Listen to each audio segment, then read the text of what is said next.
Hello and welcome back to another episode of the Red Tinted Glasses podcast. And Phil, we are Scottish Cup finalists. Something extremely positive to speak about on the show today. Could be worse. We could be Hearts fans, and it's day 3, and they're still an absolute meltdown. I'm enjoying the tears. Are you? I am absolutely loving it. I guess you could call us the Joy Division, Glenn. Very good.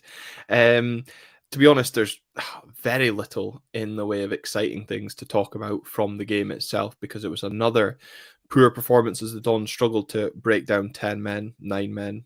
I mean, you'd felt they were down to 9 men for the whole game, the way some of the Hearts fans are reacting. But we will look back, of course, at the action from Hampden and discuss our upcoming Scottish Cup final appearance. It is a repeat of the 2017 final as the Dons set to face Celtic in the showpiece event at Hampden in May. And also coming up on the show, we'll discuss the game at Pittodrie this weekend as the Dons host Hibs in what is a huge game in that race for third as well. So, Phil, let's talk about first the team news. It was discussed on the last show. What changes would Jimmy Tilleen make? Would Dimimitov come back in? That was the only change. Were you surprised, happy to see Dimimitov return to in between the sticks? Wasn't really too surprised. I think we kind of spoke about that being the more probable of the sort of returns to the squad, if anyone was to come in. Obviously, happy to see him back in goal. First sort of 10, 15 minutes, maybe a little bit nervy and flappy at times, but I suppose to probably be as expected, having some time on the sideline. So hopefully that's him got those out of his system before Saturday. And yeah, back to seeing that sort of stable and confident goalkeeper at the heart of the back line.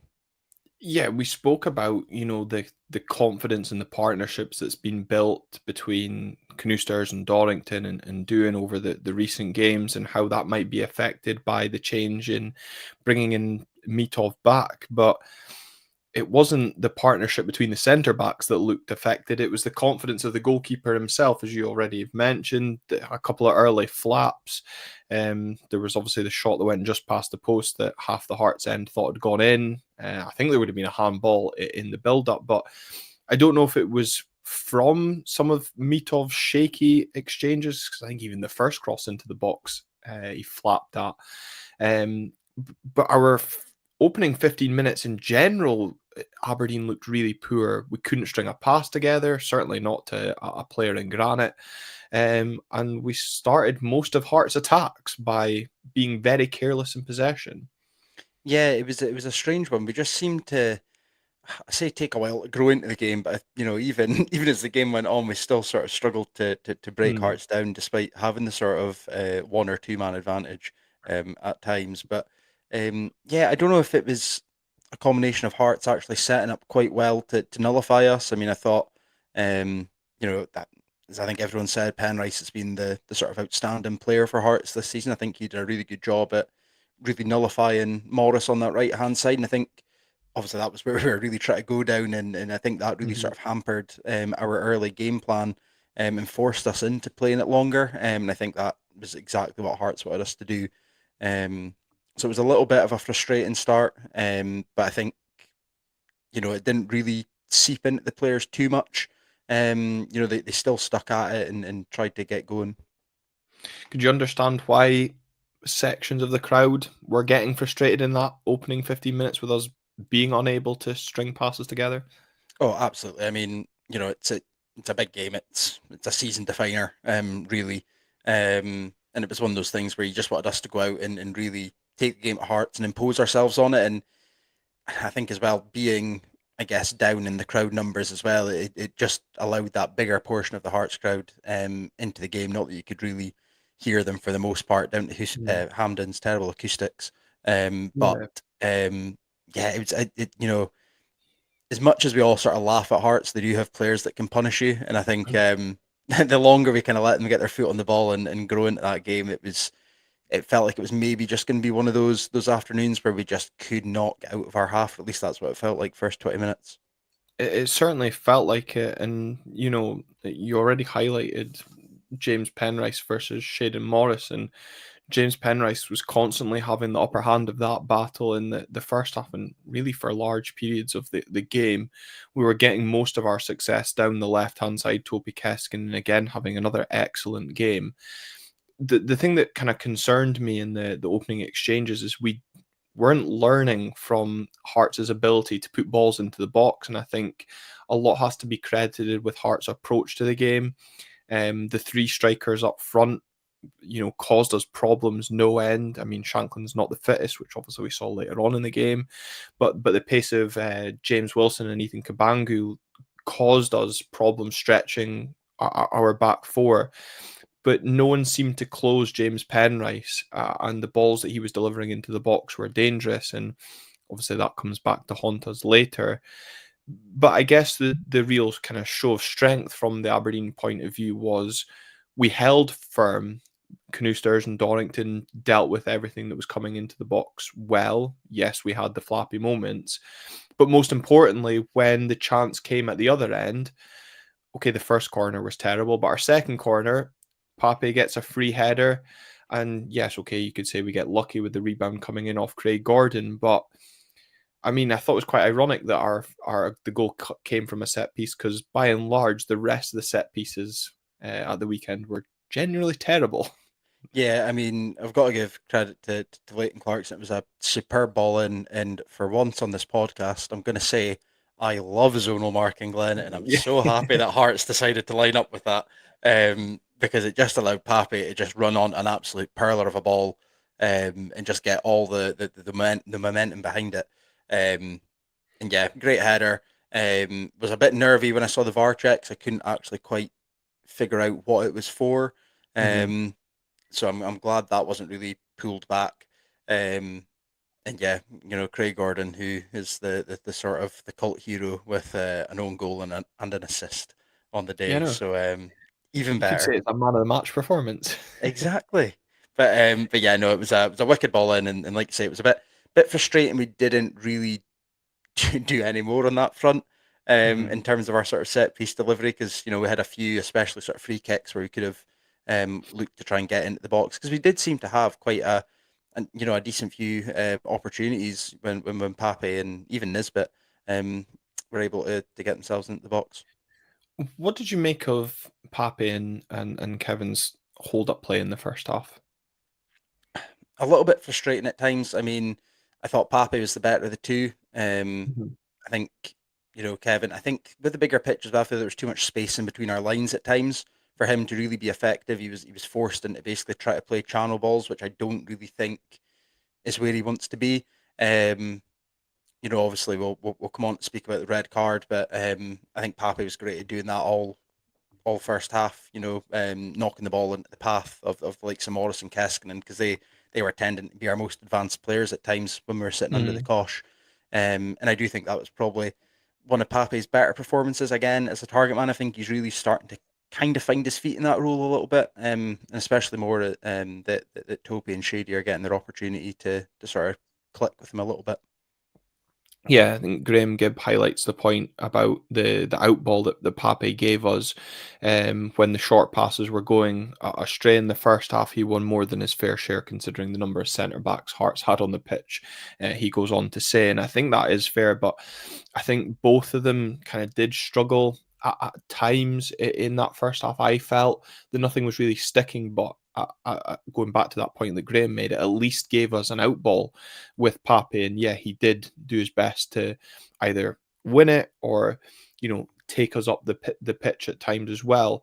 It's funny how goals change games and goals change momentum. Because as we said, that first 15-20 minutes very much felt backs to the wall from an Aberdeen point of view.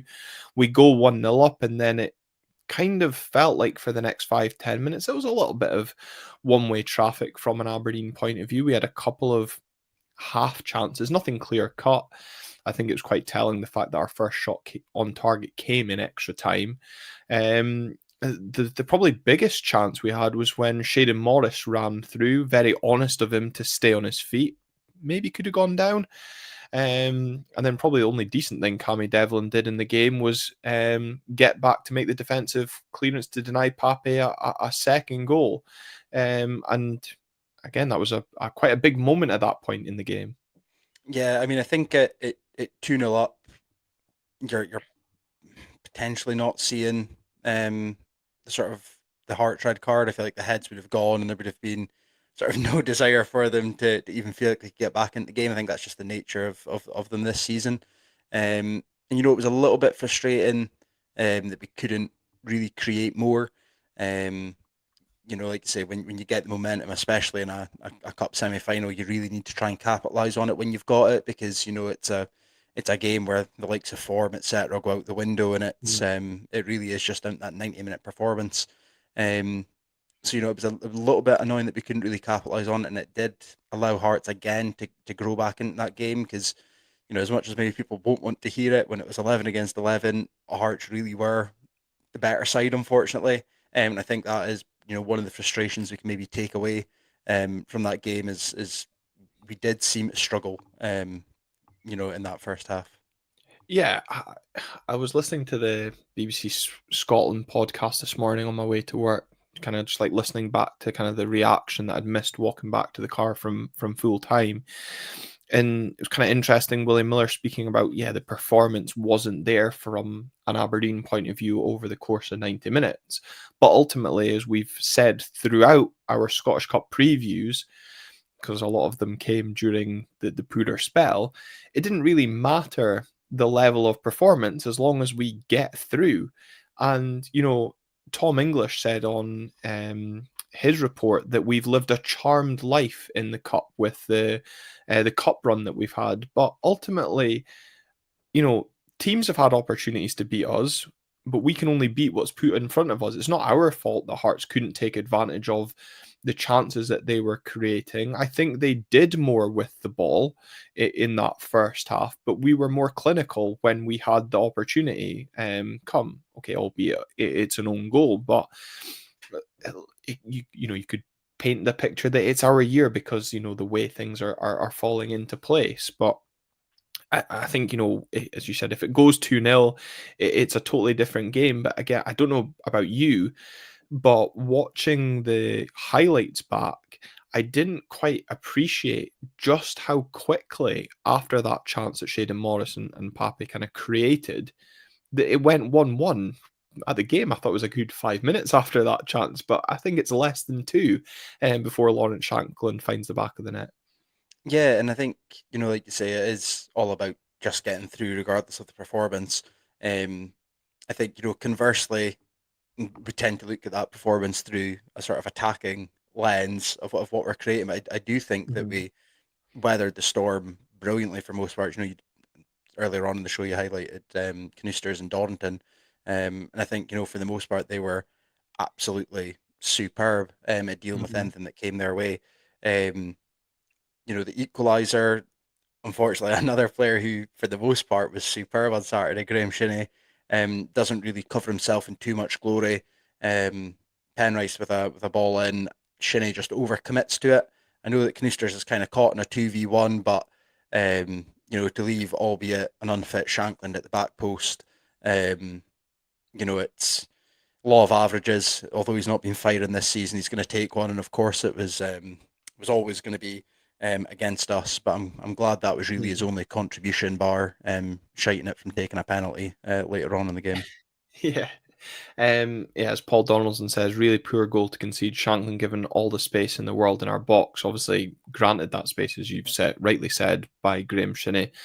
Kind of maybe losing a little bit of concentration and running towards the ball. But for me as well, the kind of disappointing part of that aspect is that James Penrice was getting the freedom on that left hand side, as I've already said, to deliver balls into the box. If you want to be really critical, I think Shayden Morris could do a lot better in getting out to stop the cross, or at least put some pressure on the cross. I don't think he does nearly enough to put any pressure on James Penrice to be able to pick out Lawrence Shankland in the manner that he does. Obviously, Shankland's job is made so much easier by the fact that Graham Shinney runs towards the ball, um, and and both our players miss it, allowing Shankland that time to compose himself. It's a good finish, yes. It's a finish you'd expect Lawrence Shankland to make. At that point, when it goes to 1-1, you think, right, okay, Hearts have finally taken one of their chances, but we're in the game. feelings? Do you think, is it going to be one of those days again, or did you still have faith? No, I mean, I think I still had faith. Either through change to the squad or, like you say, sort of being able to be a bit more clinical with our chances. But like Graham Gibbs pointed out, bar their goal, they really did kind of struggle to open us up. Mm. Like I've said, I thought Brewster was great, kind of dealt with everything. Palaversa and Clarkson as well in the midfield did well to break stuff up. Shinnie again with another revived game at left back. So no, I don't think I was really too worried. There was always going to be the quality in our team. Um, and like we've already highlighted, I think Keskinen was most likely going to be the sort of architect of that. He was having a lot more joy on the left hand side than I thought Morris was having over on the right. And then Mhm. obviously it's Keskinen that gets fouled on his way through on the stroke of half time. Thoughts on that one, Glenn? I know there's been a little bit of controversy and uproar as there has been over the past 3 days over whether it should have been a straight red, whether Forrester was getting back in. What did you sort of view it at the time? Oh, at the time, I thought it was an absolute stonewall red card. I don't know what any sort of argument that Hearts fans can have on it. I thought he was clean through, yes, potentially running away from goal, but as John Kelo says, 100% certain that Forrester had zero chance of catching Keskinen for the red card. I don't think anybody was catching him at that point. The only person that could have probably caught him was Craig Gordon, which tells you all you need to know. I think the other thing that helps, in inverted commas, if you want to say, from an Aberdeen point of view, is the fact that John Beaton brandishes the red card. I think at that point, VAR will find it very difficult to downgrade that to a yellow. If it was a yellow, do I see VAR upgrade it to a red? Probably not in that sense. Would I have liked it to happen? Yes, but I think John Beaton makes the right decision there. Probably one of the only decisions he got spot on at the time. I do think he was right in sending Cammy Devlin off, but we'll come on to that one a little bit later on. But yeah, I thought it was the correct decision. It's just a shame we absolutely ruined the free kick that then followed. Yeah, I mean, I'm like you. I think if it was a yellow, I couldn't have seen it being upgraded. I saw a lot of talk on Twitter of John Beaton was quick to brandish the red card, and I thought, well, yes, someone's just been wiped out on the way through to goal. I don't really know. Did you want him to tease it a little bit and sort of make us all sort of wait with bated breath as to what he was going to do? Um, yeah, spot on call. And like you say, it was just again a little bit frustrating that we couldn't quite capitalize on the first red card of the match. Um, and I think especially on the stroke of half time as well, it sort of felt like potentially maybe the worst time for us because we didn't really get enough time to sort of break them down a little bit more and try things out. Hearts were able to get into half time and make the changes, change their shape, and really kind of sit in a little bit more. Yeah, I don't know if it was the right or wrong time. I see the point that you're making in terms of like we didn't get any kind of sort of chance in that first half, but I suppose as I said, the free kick that we got as a result of the red card and the way that we just booted it straight out of play really should have been a sign of things to come for the second 45. You mentioned there, obviously being so close to halftime, it did allow Hearts to change their shape, change personnel. Personally, I was extremely surprised to see Neil Critchley take off two strikers and put on two centre backs, primarily because the strikers that he took off, I personally thought were causing our backline problems. I understand it from a point of, right, we'll play for extra time and penalties at that point, but I guess at the time, did you think it helped us seeing him take off two strikers for two centre backs, or did you think, oh, this is going to be a long 45? No, but I think it massively. I mean, I suppose it's two ways. You kind of knew Hearts were going to sit in and it was going to become frustrating. But I think at the same time, like you say, we did well to weather the storm as was. They've now just removed all of their pace Mm, from their attack. Shankland's already scored, but other than that, he wasn't doing anything of note. And even if he mhm. did hold the ball up, he now had nobody around him to be able to, even play anyone in behind. Yeah. which is what they were kind of getting their joy with in the first half when he was coming short, holding it up and playing in Kabangu. Um, so yeah, to see them depart was, um, it did add a little bit of confidence, but similarly to the Rangers game, it seemed to be against the 10 men, we just kind of struggled a little bit to make the man advantage count at times.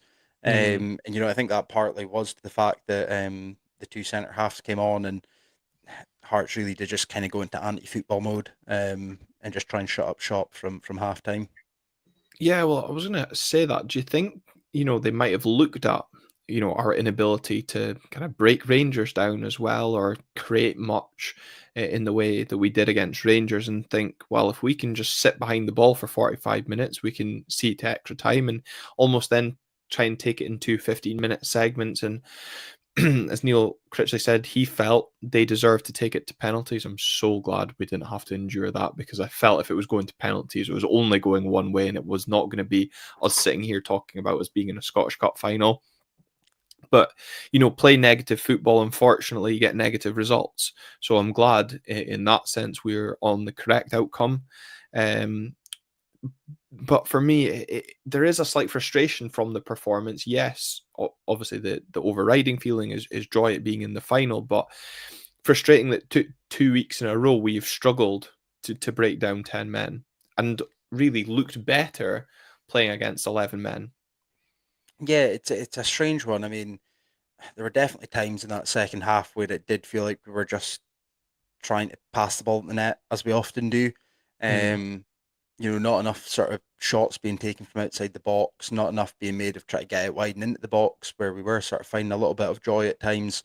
Like saying when they just parked everybody in the box, there was going to be no way that we were going to, um, be able to get the ball through it.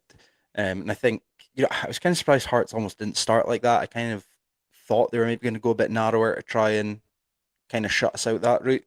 Um, but yeah, it's one of those ones where we're at a period now where we really need to be hitting the ground in terms of our sort of attacking performances. mhm. Um, it's at the end of the day, it's goals that win games. Um, and we're going to come across periods where we are going to have to break down teams that are maybe sitting in a lower block. So yeah, a little bit frustrating. That again, we've kind of struggled against 10 men. Yeah, it's strange though because we did create opportunities. Again, there was a lack of composure, which I think Jimmy Tillina alluded to in the Rangers game, certainly, and probably a mixture of poor decision making. I can certainly remember Alexander Jensen having some good opportunities. Leighton Clarkson shot from distance that was deflected past the post. I'd been interested to see where that had ended up, but both Toby Keskinen and Graham Shinnie, because again, it felt like most of our attacks were coming down the left hand side, which I think tells you a lot either about the lack of impact Shaden Morris had on the game at the weekend, or just how good a job James Penrice did on keeping him quiet. But for me, it felt every time Toby Keskinen had the beating of his man down that left hand side, the final ball that he was then producing wasn't quick enough or wasn't hard enough along the face of goal. Powder puffs may be a bit harsh, but it felt it was very easy for the Hearts defenders to deal with and either knock it behind for a corner, which was then terrible, or then they boot it out for a throw in and we start again. Yeah, it was just really frustrating that we couldn't see them off inside the 90 minutes. And yeah, I don't know how you work on that to improve because you can't really train for scenarios it's 10v11. But again, kind of more thinking towards the game at the weekend, when if and when we get into these opportunities, we need to be clinical against a Hibs team that I'm sure will be licking their lips at coming up to Pittodrie, facing Aberdeen off the back of 120 minutes at Hampden. Yeah, I mean, in terms of still being Shinnie, I thought again their link up was brilliant down the left. It was where we are getting all the joy. Um, perhaps it is just that factor that we sort of spoken about in terms of Topi's decision making. I feel like he quite often gets caught in sort of two minds. I think likewise as well, we just didn't quite have enough, didn't really have quite enough bodies in the box at times. I feel like there was so much sort of lagging behind play when he did get into those positions that it was always going to be impossible to pick out the likes of maybe two or three bodies that are in a box full of, seven Hearts players. Um, Mm. but yeah, no, like you say, it's a case you've got to take your chances. You've got to improve on, you know, your sort of clinical nature. Um, but yeah, it's one of those ones where I think, when the changes did come in that second half, it really did change the approach to the game. We kind of spoke about the negative effect they had against Rangers, so I was really glad to see the fact that that's now sort of changed in terms of the game against Hearts. Yeah, well, I spoke about the changes that Hearts made at halftime and how that potentially impacted us and also them. We make changes as well. I think, to be honest, I'm just going to accept that Pape is never happy at coming off now after seeing his reaction at the weekend.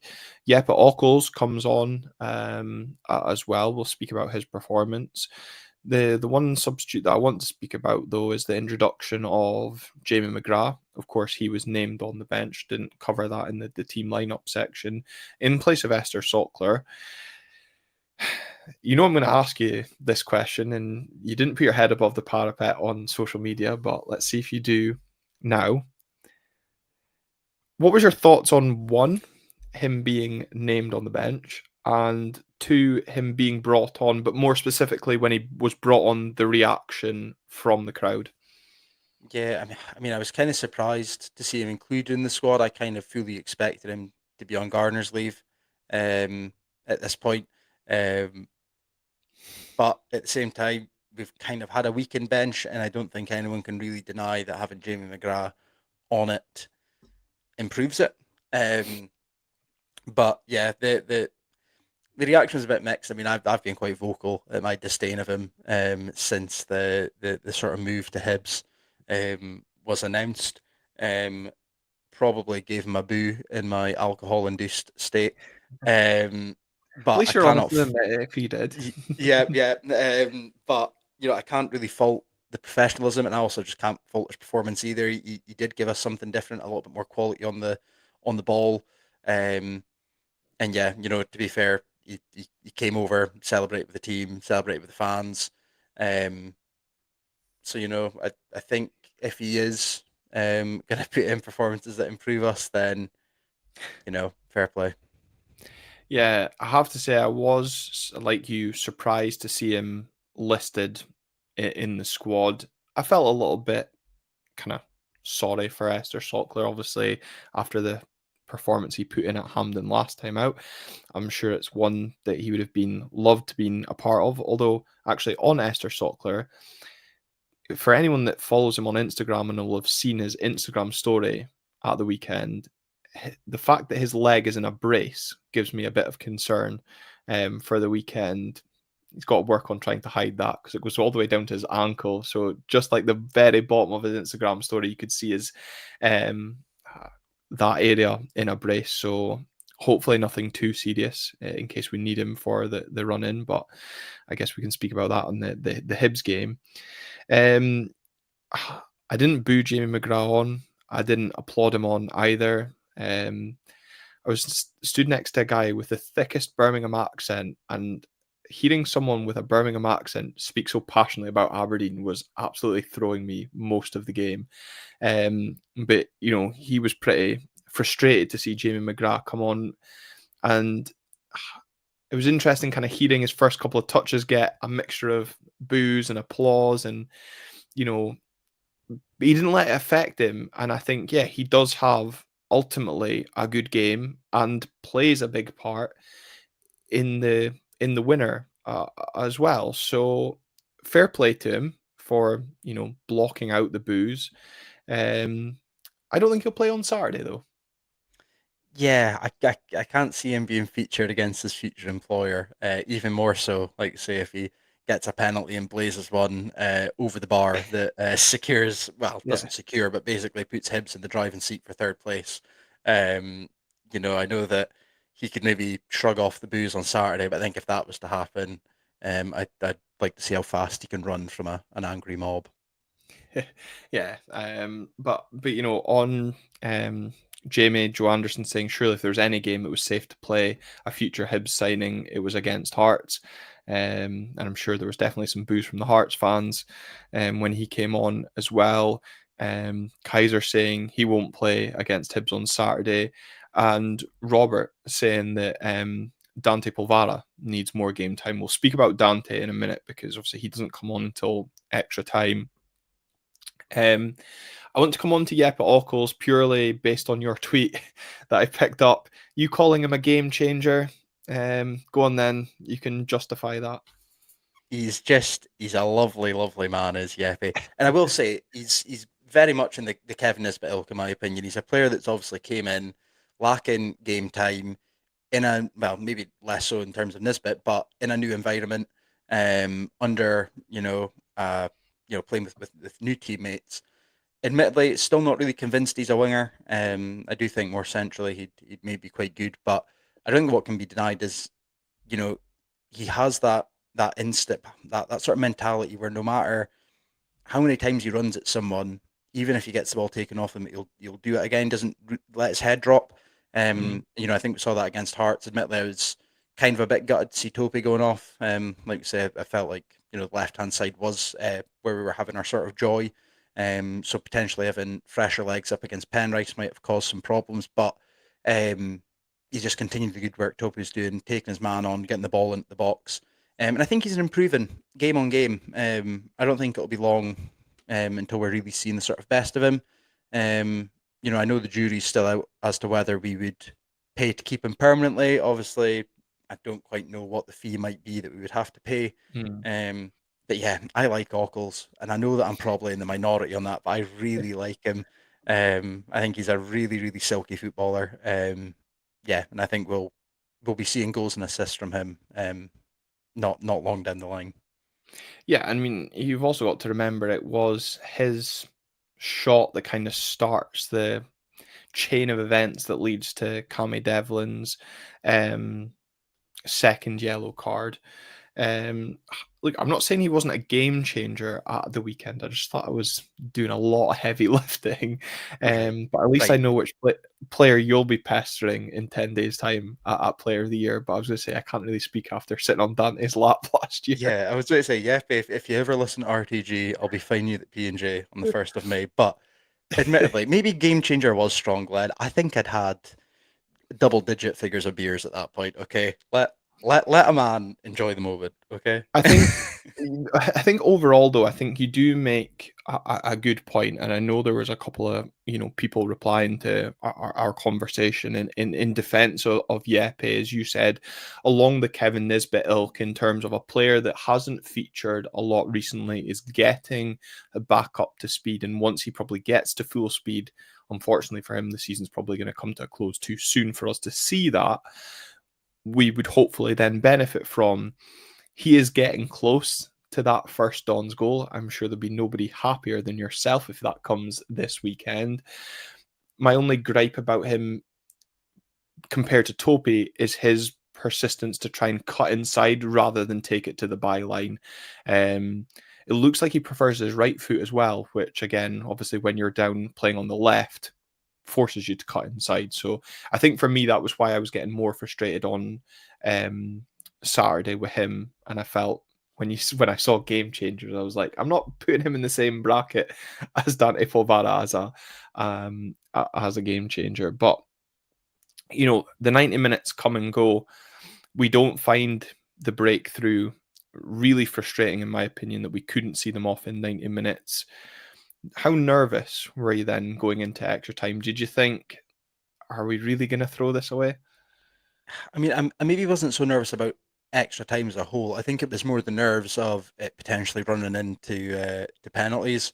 Like you say, I think if it went to penalties, it just kind of felt like it was going to be one of those games where it would come undone, and we would be left with sort of pie on our face. But yeah, thankfully a real game changer for you, Glenn, joined the fray in Dante Polvara. And yeah, I think he was superb when he came on, absolutely superb. And I think he's the reason that we were able to really put Hearts under it even more. I think everything he did was positive and in driving us forward. And yeah, good to see him back out on the pitch. Yeah, delighted to see him back on the pitch. But since you admitted to maybe booing Jamie McGrath, I'll admit to being like, why the hell have we taken Shaden Morris off? Because I didn't think Yeppe was being extremely effective. And I thought, we've now lost our another out and out winger. And I was just getting flashbacks and PTSD to Sunday against Rangers and thinking, are we really going to kind of shoot ourselves in the foot again? Kind of forgetting that Jamie McGrath can, of course, play in that wide role because we've not seen him for so long. So, yeah, kind of just the fickle nature of a football fan. But before we come on to Dante's impact and performance, because honestly, I could wax lyrical about him in extra time for a long time. It's my man of the match outside Oday Dabbagh. I want to come to the point from Paul Donaldson. He raised it earlier when we were discussing the red card from the first half, but he says the first red card didn't change the game in the second half like we'd hoped it would. The extra man only seemed to count for us in the second half of extra time. I definitely agree that we looked more threatening in that second half, but I also thought in the first half of extra time we began to see signs of Hearts tiring. Obviously, Lawrence Shankland, he shot the bed with his cramp and very much limped off, but we were just beginning to create chances. There was the odd couple of shots. The Kevin Nisbet shot straight at Craig Gordon. I think that was our first shot on target. Oday Dabbagh forces an extremely good save out of Craig Gordon. Unfortunately for that one, he does retain it because if there was somebody running in, I don't know if it was Polvara or not to tap that in, but we were just beginning to turn the screw there. Yeah, and I think it's a long game when you're not in possession of the ball. And I think we did, especially like Clarkson did good at sort of stretching the game out and making Hearts do a lot of the hard work. So I think it's unsurprising that really coming in extra time, especially along that back line, they were kind of dead on their feet a little bit. But yeah, it's an interesting one as well because I thought that especially up front when Dabbagh came on as well, I think the sort of not necessarily unpredictable nature, but the sort of unknown nature of him to the Hearts defenders, I think caused problems. He was making a lot of the runs, sort of, especially near post, that were really dragging players out of position, like you say, getting on the end of one and nearly working a really tidy finish in from a tight angle. Mm-hmm. But yeah, it was definitely that first half. I think we sort of were getting a little bit more purchase in what we were trying to do. Yeah. Also sticking in terms of the red card, I want to come to a point that Greg Kearney made as well. The brave hearts, in quotation, narrative is tedious, not sure what is brave about doing the opposite of what was working and defend penalties for 75 minutes. We beat Hibs with 10 men in a semi-final last year. I think it does need addressed. I wanted to come to it now before I remembered it, because a lot is being made about 9 men Hearts losing. You have to remember they played with 9 men for 2.5 minutes. With 10 men, yes, they did a valiant job, but I think, as Greg says, brave is probably a stretch too far because all they did was sit in and absorb the pressure.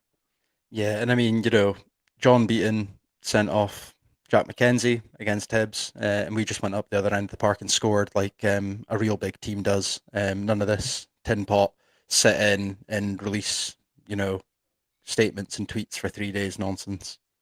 What'd you make of the statement? Absolute farce. Absolute farce. Just dust your hands and get on with it. Both of them were red cards. If I wanted to win a game of football, I simply wouldn't have hammer throwers in my team and sit in for the majority of a game. Yeah, Not I mean, much else to be said. the statement is absolute. I don't know how they expect to be taken seriously They're not with really doing the that. whole Diet Huns thing any favors, by releasing refereeing statements. Yeah, really not. And I think it was the guys at Here We Go that actually said this was what it would be like if we gave Dave Cormack the logins. Because we would get statements like that. Actually, speaking of Dave Cormack, what did you make of his post-match comments?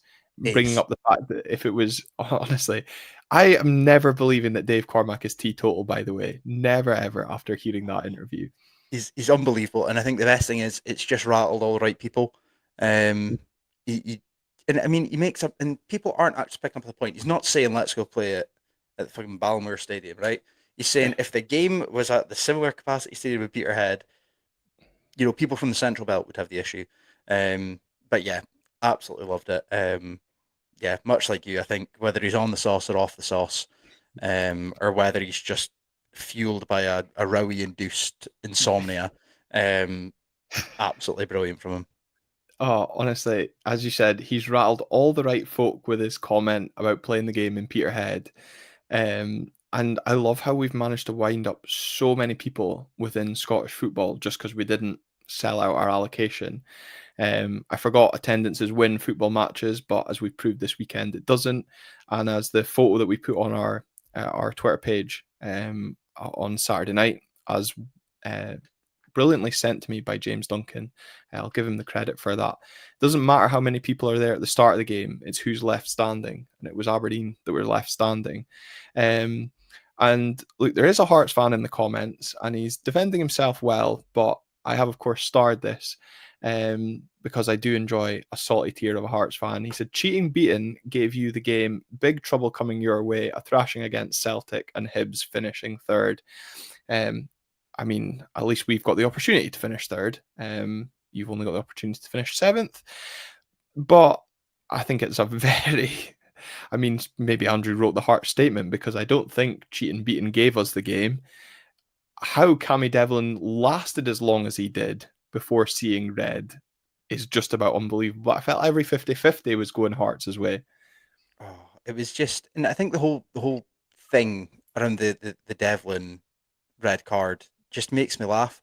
I mean, no one in the Hearts section has brought up the fact he's tried a square goal with Canuster about 3 minutes before he then fouls Polvara. And when he has that square goal with Canuster, I'm pretty sure Beaton basically says to him, "You're on your last warning. Any more, Mm-hmm. you're getting a booking." It doesn't matter whether Devlin sees Polvara or not. He's caught him on the edge of the box when he's recycling the ball. It's a foul. And if he's been Yeah. told any more fouls, you're booked, Beaton's not going to go, I was just having you on. It's his prerogative to then stamp that down. And like you say, Devlin does it, for 30 plus games a season. That's the sort of player Mm-hmm. that he is. Yeah. Um, I don't quite get the whole uproar about that one. I I don't get it either because you could say he's looking to clear the ball, but the ball's well, won by Dante Polvara and moved on before Devlin's anywhere near making contact. The the biggest surprise for me was the fact that John Beaton didn't actually bottle the decision because he goes to his pocket straight away after giving the decision and then sort of waits. And I was like, oh, he's bottled pulling out the yellow card here. And thankfully, he does do it. And then, as much as Craig Gordon and Neil Critchley want to cry about the fact that he was then sent off because it leaves them a man short, and where Jack Milne found himself was where conveniently Cammy Devlin should have been. Ironic how that always happens when it's a red card. It, it, that's not our fault. Learn to have your defensive setup better. Again, we were very wasteful with the free kick, but this time we recycled the ball. And the biggest thing about the winner was how well we actually moved the ball with a pace. But I'm not having the Cammy Devlin being sent off was a direct impact to us then going and scoring.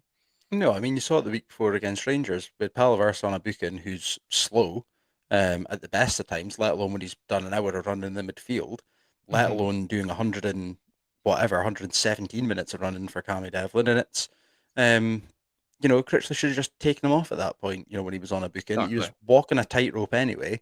Um, Poor management, poor man management. And I really, as funny as it has been, I really do feel sorry for the Hearts fans because, my God, to be that unself-aware and just not be able to look inward is just depressing. Yeah. Kaiser saying it's definitely a second yellow, not even up for debate. And John Kelo probably backing up what you've said. If you're on a yellow and continue fouling, then you're an idiot. And to be honest, he was walking a tightrope before he even picked up his first booking as well. So for me, as much as they might want to say his first booking was harsh, it was a build up of all the fouls that he'd been given. Like I said, I'm just as surprised he lasted as long without it. Right. As I said, this was unscripted and no notes, so apologies for going a whole roundabout before we can get back to the American boy himself, Dante Polvara, and the impact that he had in extra time. Before we come on to the impact, yes, I know I'm still dragging this out. My biggest question around the impact that he then goes on to have is why the hell did we not see him against Rangers last week? That was the first thought I had. I mean, I think it's a weird one because obviously I know that he's coming back from injury, but at the same time, we've seen it before. I'm pretty sure when he came on against Celtic. It would have been the same length of time that he Yeah, played on Saturday that we would have had, and in the same position instead of rejigging three different players. yeah, it Saturday just showed the reason that he somehow needs to get, fit into this team either as a starter or at least getting a lot more minutes um, to make that impact because he's unbelievably good at what he does. And like I say, against Celtic earlier on the season, we've seen him coming on and having that sort of impact where he's immediately playing balls into the channel. He's immediately trying to get the team going forward. And I think if he doesn't come on Saturday, I genuinely don't think we turn around and win that in extra time. Because I feel like everything just seemed to go through him as soon as he came on the park. And I also think as well he was kind of that calm head at times. Mm-hmm. Just try to get that foot on the ball and not be forced into anything that was going to lose possession or any sort of silly 50-50 passes. Yeah. Um, but yeah, absolutely superb to see him back on and having that impact. But as Neve said to me after the game, an absolute Rolls Royce performance. And it is just the way he kind of cruises through games in that midfield. Graham Gibbs saying about the impact he's had in big games. You mentioned the Celtic game. When I saw that comment from Graham, I go back to how he played against Eintracht Frankfurt last season as well. He has the height, but he also has an extremely good technical ability, and his range of passing is up there with Ante Palaversa and Leighton Clarkson for me. Um, Very calm and composed in the midfield as well, and obviously after involved in the red card, but after the red card as well, he knows how much it means to the fans as well. He got the fans going, just try and get the players going as well. Yeah, I don't think it can be overstated just how good of an impact Dante had. But yeah, I actually have to admit, I thought it was his shot that was saved for the winner. Um, Credit to Jack Milne for being in the right place at the right time. Obviously coming on for Alfie Donington, who goes off with cramp, but good to see him not getting a nosebleed in that area. Very well worked move. What also doesn't get enough credit as well is Leighton Clarkson's pass out to Jamie McGrath. It's with the outside of his foot. I only noticed that today on about the 100th time I've watched the goal back. And great ball in from Jamie McGrath. And also, I think, as I said, credit to Jack Milne for having the awareness and ability to take that first time, because often on Saturday we saw players wanting to take a touch before they got the shot away. So it was very much one-touch football, and then great awareness from Oday to lift the ball over Craig Gordon's arm rather than just shoot. And that sparked some wild scenes. Those videos of the limbs doing the rounds on social media. Yes, they really were as good as they looked. Yeah, I mean, like I say, it was a great ball from McGrath just to get his head up and pick out Milne. If Gordon doesn't react as quick as he does, which is impressive, one considering his age Yeah. and what moment of the match it is, that shot is definitely finding the bottom corner. And then, like you say, I think the most impressive thing for me from Dabbagh is like you say, lifting the ball up. I think it'd be so easy. in that moment just to try and do whatever you can to just get your foot on the ball and probably go straight at Gordon and Mhm. maybe bounce in, but you're likely looking at that staying out. Um, yeah, to lift up into the roof of the net, um, to spark those celebrations were unbelievable. Like you say, it was um, as someone who's had his little quarrels with DHT Reds, he wasn't half right when he said nothing did beat being there, because that was superb, and even more so the little sort of 50-50 in two minds of Oday to decide whether he was jumping the advertising boards or not. Um, was yeah, absolutely superb. And a bit sweeter as well to make Hearts think they were still going to get something at 117 minutes and then crush them with 3 minutes to go. Yeah, I mean, I've not felt a bounce like that at Hampden since Lee Griffiths pinged in his second free kick. That's certainly up there. Rory was absolutely loving it. I think probably holding on for dear life as I charged down the steps at Hampden with him. But yeah, just absolutely chaos. And yeah, you're right. You know, as much as you've been dying on Jeppe Okkel's hill, Ewan's been dying on the hill of nothing beats being there, and moments exactly like that are why nothing beats being there. Because those sort of moments do live with you. And you can go into the old cliches of about, all the bad times make the good times worthwhile. And moments like that are exactly why we suffer the bad times to appreciate those good times. Um, for me, the biggest relief was surely to fuck. That means we're not going to have to endure penalties. And of course, Ian pointed out to me on the drive home was that if it had it gone to penalties, there would of course only be 9 takers from an Aberdeen point of view with the 2 red cards. Interesting the fact that we brought on Fletcher Boyd as well. I think a few people have put in the comments as well about the fact that him coming on for penalties, and it would have been interesting to see how he'd adapted to that pressure, because I have to admit at one point in that second half of extra time, I wasn't sure how much faith I had in our penalty takers, but I certainly had faith in our keeper compared to last season's Scottish Cup semi-final. Yeah, I was going to say, in terms of Fletcher Boyd from Portsoy, I think I was just having flashbacks to Ryan Duncan against Celtic and the whole pandemonium he had with Kellaroos. And it was just giving me the fear that we were going to have a similar young player giving us heartbreak. Yeah. Um, but no, much like Mitov and echoing his sentiment, I just wish we could have done it a damn sight earlier. Mhm. Thankfully, I wasn't wearing my Garmin to Hampden on Saturday because I would not have liked to have felt it binging with a warden about my heart rate, especially during those scenes with the winning goal. Yeah. On Oday himself, Dave McLennan saying he has a bit of a knack of getting a goal. I think as well as goal at the weekend, very much similar to the goal against Kilmarnock in the sense of being able to lift the ball high into the roof of the net. When he got that late winner, scores a couple of goals in the previous rounds as well. Um, I mean, we don't know who he is because we've never seen him, but I saw a few of a certain vintage maybe saying that he's this generation's Cup tie Mackay. Um, those of an older disposition will get that reference. Um, we don't appeal to necessarily that generation. But speaking of generations, Phil, we're of a generation that has not seen this Aberdeen side lift a Scottish Cup. For some, it'll only be their second Scottish Cup final, of course. It's the first time we've reached a Scottish Cup final since 2017.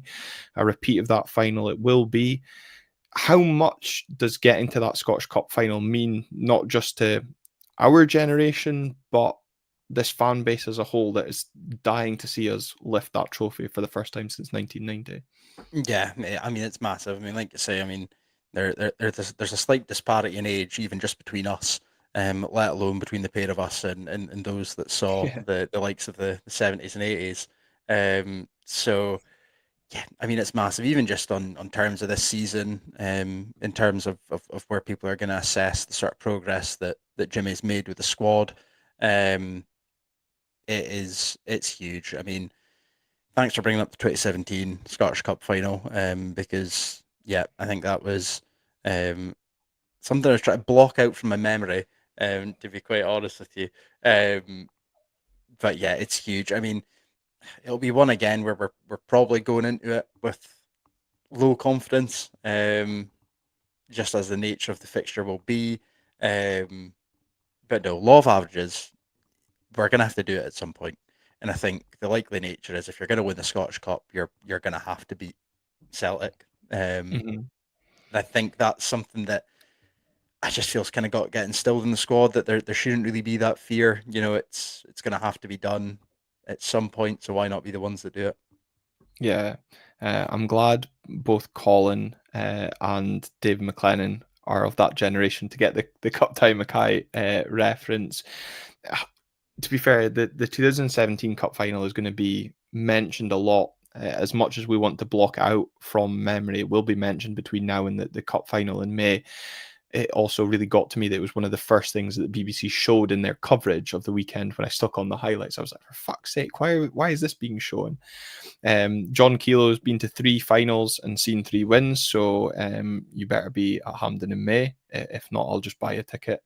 As I said to Alan McCarley on Saturday, he was speaking about flying back from Sydney for the Scottish Cup final, and I was like, just do it, I'll buy your ticket. And then quickly corrected myself and said, I'll buy your match ticket because I'm not buying his flight ticket from Sydney. But look, it's going to be a special event. And yeah, as you said, eventually to win silverware, you're going to have to beat the best, and right now that is Celtic. We know their record in the Scottish Cup under Brendan Rodgers, but as I said to one of my friends that support Celtic, the redemption arc to correct the wrongs from 2017 starts now. We've seen the Shady Mo redemption arc this season. Why can't we see it change in the Scottish Cup and really end what has been a crazy season on an unbelievable high by lifting that trophy next month? Yeah, and I mean, it would, like you say, it feels almost like it would be poetic, with just the way that the season's panned out, and the past few weeks with the Shinnie redemption at left back, and that revitalization, seeing him lift a Scottish Cup, I think would be the icing on top of the cake for a lot of us. But yeah, look, I think as much as I'm saying it's a low confidence and underdog tie to be going into from an Aberdeen perspective, I do think that we've just kind of got to go in and show no fear, really. Yeah. Like I've said before, cup football form, etc., goes out the window. It's a case of who shows up for the 90 minutes on the day, and as I've said Mm-hmm. before, I think it will take a full 90-minute, potentially a full 120-minute performance, if we're to lift the cup at the end of it. Yeah, and maybe fucking penalties again, Stuart Milne. A couple of things. I can't believe we've even got to speak about it, but it feels that we need to. Obviously, given the fact we didn't sell all our tickets, but 50-50 split for the final should be mandatory, should be expected. And I know Dave Cormack's already come out and said that, and then went into a beautiful side piece about the benefits of DNA and how we've increased our younger fan group. Honestly, that man could sell ice to an Eskimo. I'm convinced of it. In terms of tickets and ticket sales, well, we know what stand we're going to be in because heaven forbid we get the East stand back, so we'll be in the West stand. But do you think if the club have the opportunity to pay for 50% of the tickets up front, do the club do it? I don't know, because I can't see us selling it personally. So it's whether, I guess, kind of not necessarily proving a point, but being slightly petty, from Dave Cormack's perspective, is worth it. Mm. Um, Because my you thing know, is in terms of a 50-50 split, if like you say, we're not going to sell it and we have to give tickets back, we won't be able to sell the north stand because you'll start from the south stand, which we had fans in at the weekend, and you'll work your way around the west stand, similarly like what we did with the east stand. So if we don't get a 50-50 split, which again we've said should be the starting point, I think the first stand to go, or section area, whatever you want to call it, will be the north stand. And for those that regularly attend Hampden, will know outside of, what do I sit in for Scotland games? Like B6 to 8 of the west stand, and then what will be F1 to 3, like we were in the east stand. That's probably your best views at Hampden at the Yeah, I best mean, price. yeah, I mean, like you say, I mean, I think every cup final should start at 50-50, and work from there. I just can't see it happening. I mean, like we said before, the SFA really is just in there to kind of do the bidding of two teams. So I can't see him doing anything. I mean, I like the idea of us buying 50% just up front, and Yeah. just taking the hit. Like I say, whether we sell them all or not will just be funny. Just to see even more Twitter meltdown. Just chuck Um, flags on it or something. Like, yeah, yeah, do it. exactly. Also, But just like, the noise of the Celtic fan that posted at the weekend. Um, why didn't they just move all the St Johnstone fans into certain sections? Because they would have sold the tickets to Celtic fans. Yet half that fan base left 4-0 at half time. I think it would just be funny as well in the same respect. But also extremely sad that we even need to have this conversation about whether a 50-50 split is to be expected or not. And then one final thing before we move to the weekend, because I know we've spent a lot of time on this weekend. Yes, I've been sidetracked. Apologies. Mark Strachan says, controversial statement, but I want to take a beating off of Celtic at Pittodrie. If we win that, then we are screwed for the final. Well, we saw what happened last time we put in a decent performance before we headed to Hampden to face Celtic. It's an interesting one because that game will come 10 days before the Scottish Cup final. Is it a case of, I saw someone say, play the youngsters and kick them off the park that day? yeah, I mean, potentially it's an odd one. I mean, obviously you want Aberdeen to win every game that they take part in, but it's that sort of catch-22 where I think if you asked any Aberdeen fan, would you like to lose in the split to Celtic if it meant that you won the Scottish Cup? I think every single one would say yes. Um, so yeah, I mean, potentially, I mean, I feel like with what's riding on it for Celtic this season, going for the treble and the fact that Rodgers does have that sort of record at Hampden, I feel like even if we were to somehow beat Celtic 5-0 in the league, I think they would still turn up and play their best football regardless, I think come the the, 24th of May. the thing is, as well, is as much as the result of the weekend has all but guaranteed us European football next season, barring an absolute collapse over these next 5 league games and a miraculous recovery from St Mirren to overhaul us.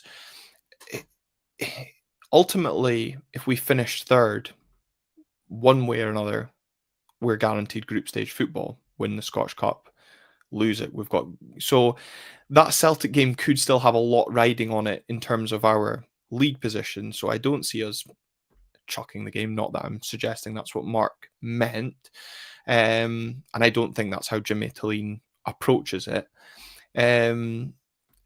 But one final question, because I think this is an interesting one from Graham. He asks me, but I'm going to ask you as well. He says, how much are we going to have to improve on the performance on Saturday to beat this Celtic team? Well, if I'm judging on Celtic's performance from Sunday against St Johnstone, I don't even think it's on a scale of how much we need to improve to beat that Celtic team. I think we need to be hoping that Celtic team play like they played at McDermott Park when they lost. And I mean, you've said it already, Phil, somehow we need to pull together a 90-minute performance and everything needs to come off. But it's Yeah, cup football, anything can happen. yeah. I mean, like I think I can't remember who it was that put the comment in about whenever you're playing at Hampden, it's not exactly a neutral venue. So I mean, you're technically already away from home as is. Um, Celtic do have the multi-million pound players, etc., etc. But I think it is just about being clinical. Yeah. It's not like we're not going to get chances. We are going to get them. It's a case of whether we take them. I mean, even in the 6-0 game, we saw that. We had the odd chance here and there. We just didn't take them when they came. Yeah. And I think that's the biggest sign. In fact, I think defensively, I think our sort of shape, and sort of our resilience has improved. And Mhm. I think it is just trying to make it click in that attacking nature, um, and really just get back to that sort of high flying, confident, clinical team that we were, sort of September time. Yeah, absolutely. And, going back to that league game at Pataudry that will take place, of course, the Don's final game at home, a lot of you in the comments tonight speaking about the fact that Celtic will have the luxury of being able to rest players for that game anyway, of course, by having the league wrapped up. And in terms of how hard will it be to improve to beat Celtic, as Colin Gale says, it'll be like climbing Mount Everest in slippers. So challenge awaits, but look, we've shown that we can go toe to toe with them in the Scottish Cup final. Um, you wanted that 2017 PTSD, as Grib said. Hasty McLean, just need to be more clinical in those natures. So, but what we need to be in terms of clinical is this weekend. As I said, the Dons host Hibs in a huge game. In terms of our hopes of finishing third, it really feels if we fail to win this game at the weekend, even feel with a draw, we can almost kiss goodbye to those hopes of finishing third. That may be negative for some, but in my opinion, that's how I feel. So, in terms of how we look ahead to the game, based off what you saw at the weekend, do you foresee any changes from Jimmy Tilleen when we head into the starting 11? Yeah, I mean, I think so. It's an interesting one because Hibs line up quite similar to how Rangers came to Tawdry. With Mhm. that sort of three at the back with the wing backs getting up high. Um, and we did have a lot of sort of success early doors with the lineup that we saw.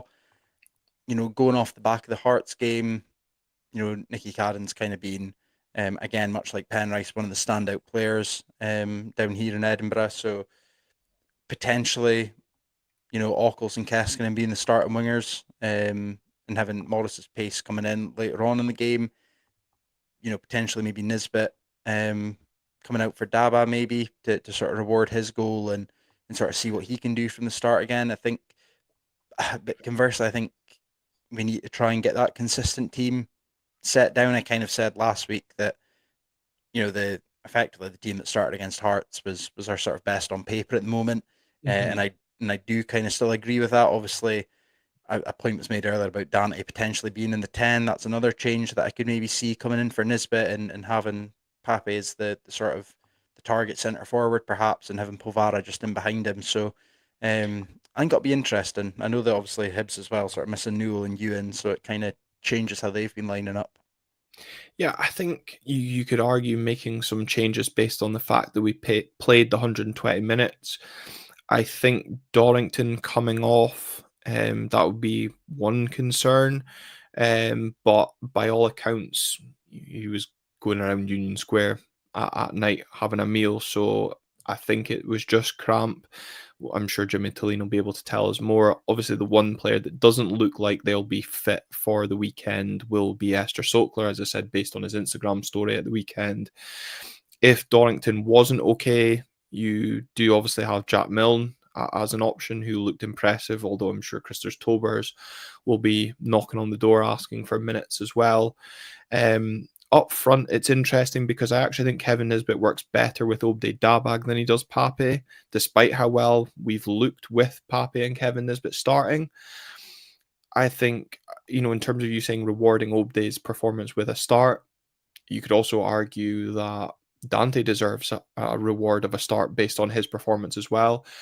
I'd actually kind of be interested to see if he comes in for potentially someone like Ante Palaversa, who I don't actually think had his best game at the weekend. Yes, not maybe Dante's preferred position, but it's how you then get him into the team. Could you see Shaden Morris coming out the team for someone like Jeppe Ockels potentially? But then does that mean taking Topi Keskinen off his preferred wing and moving him to the right hand side to accommodate that? But listing off what I've listed off, you then have named 4 or 5 changes. I just don't personally see Jimmy Tilleen making that many at this this kind of stage of the season when there's so much riding on the game. Yeah, no, definitely. Like I said, I think Jimmy's finally sort of nailed down that consistent 11, and I think he kind of needs to stick with that. Mm-hmm. Like I said, I think definitely after the amount of time that was played on Saturday, there'll be some changes. I even think some of the changes that occurred on Saturday were kind of with a sort of precursor to the Hibs game. Um, I think especially Keskinen, like I say, was getting more of the joy, but I wonder if that was, to look at saving his legs a little bit because he'll have a lot of running to do. Yeah. Um, both work defensively and try to get the team forward. So it'll be interesting. Like you say, I think that the main one for me is maybe seeing Dabbagh or Polvara Mm-hmm. starting. Um, either of them potentially being the only change, depending on Dorrington's fitness. I would probably be quite happy just to see that. Yeah, but as most of you have said in the comments, me and you can sit here and debate what changes we expect, and I think I'll agree with those in the comments. I don't see Jimmy Tilleen making too many changes going into this game. So with that in mind, then, what sort of confidence do you think then Hibs come to Pittodrie with? Obviously high, given the run of form that they're on. But given the fact that we played 120 minutes at the weekend, do you think David Gray lines up that Hibs side to kind of look to have a go at us in the opening 10, 15 minutes? Absolutely. I mean, I think that's the way that they sort of lined up for majority of this season, and it's kind of been paying its dividends now. With the sort of form Hibs have been on, and I couldn't really see him changing it. I mean, they've still got the likes of Boyle and Hoylett in attack who can obviously cause problems. One with their pace, and then the other a bit more technical in the case of Hoylett and picking out a good ball. So, Mm-hmm. um, yeah, I can't see Hibs changing that at all. And like I say, the Cadden brothers as well have been flying up and down those wings all season, Mm-hmm. and that's not going to change either. Yeah. And I think, Kaiser's right. We've got a full week to recover. It was the early kickoff despite playing 90 minutes. The fact that it's obviously a 3 o'clock kickoff this weekend as opposed to a lunchtime kickoff should be more than enough to assist the recovery. So I would like to think the fact that we played 120 minutes, despite what Michael Monin texts me at full time, shouldn't have an impact on this team.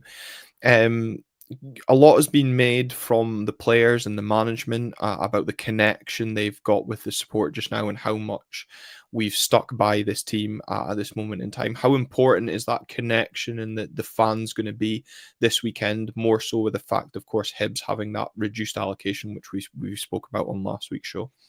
Yeah, I mean massively. We've got to make it count. We've got to make sure that we're loud. We've got to make sure that everyone's behind the team. It's a massive game, like you say. I'm of the same sort of opinion of you that I think this pretty much decides third. Um, Mhm. a 6 point deficit will be tough to overcome. Given It'll goal difference as well, as we spoke about, any exactly. sort of defeat or potential for me as well, like I said, draw gives us too much work to do. Yeah, exactly. So I mean, it's important that the crowd are kind of on Hibs back from minute one. Um, but getting behind whatever 11 is out on the pitch in a red jersey.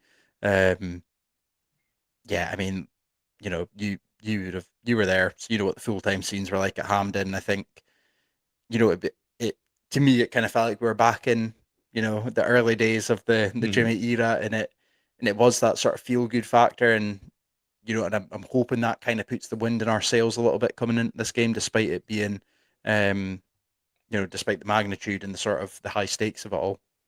Yeah, and as much as people might want to say, look, there's a lot riding on this game, or speak about, the semi-final and how that's going to affect us going into this weekend.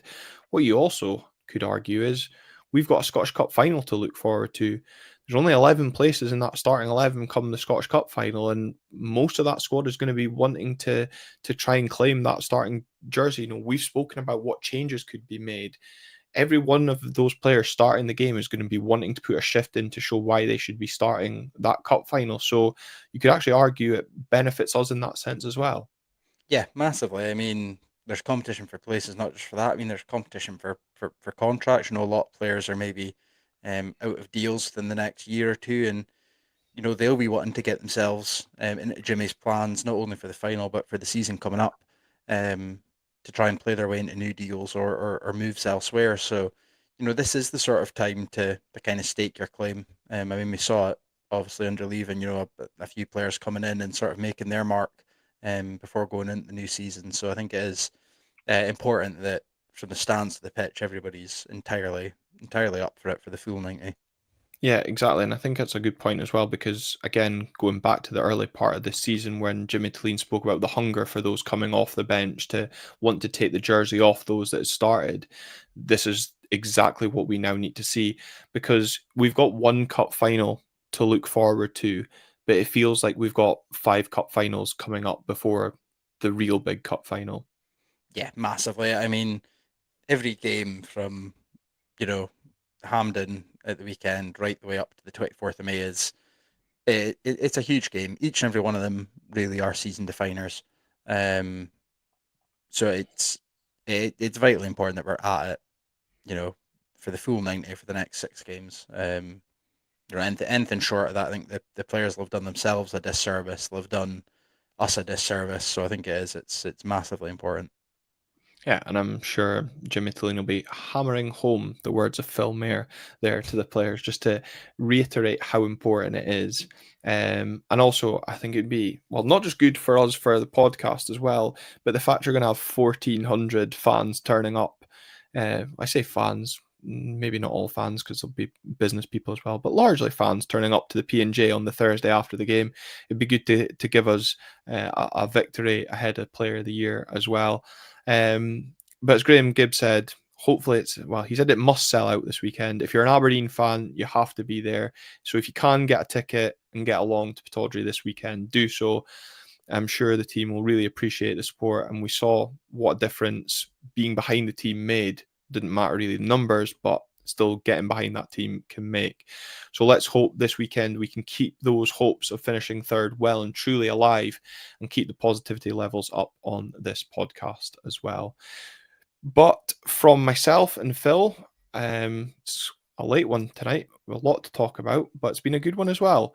Thank you very much to all of you for joining us and interacting in the comments. As always, leave a like on the video, subscribe here on YouTube if you're new or haven't done so. Follow us on your audio platform of choice as well. We'll be back next week and we'll see you then.